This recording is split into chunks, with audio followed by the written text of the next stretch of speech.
Hi friends, ఎలా ఉన్నారు? The great Alexander మీ అందరికీ తెలుసు. అలెగ్జాండర్ ఒక సామ్రాజ్యాన్ని ఓడించి నిద్రిస్తూ ఉన్నటువంటి టైంలో ఒక దొంగతనం చేయడానికి అలెగ్జాండర్ టెంట్లో ప్రవేశించిన సందర్భంగా ఆ రక్షక భటులందరూ పట్టుకొని అలెగ్జాండర్ ఎదుట హాజరుపరిచారు. అప్పుడు అలెగ్జాండర్ అన్నాడు, నా దగ్గర దొంగతనం చేయడానికి నీకు ఎంత ధైర్యం రా, వీడి తలను తీసేయండి అని చెప్పి ఆజ్ఞాపించాడు. అప్పుడు వెంటనే అతను ఏమన్నాడు తెలుసా, నీకు నాకు తేడా ఏంటి, నువ్వు రాజు అనుకుంటున్నావు అంతే కదా అని అన్నాడు.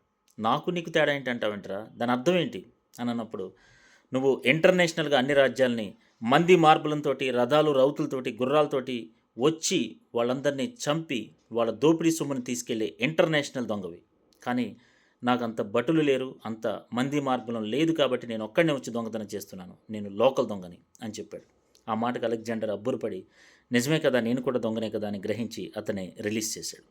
సో ప్రతి సంఘటనని బట్టి మన జీవితంలో ఉన్న లోపాన్ని గ్రహించి ముందుకెళ్ళటం చాలా ఇంపార్టెంట్ ఫ్రెండ్స్. Thank you.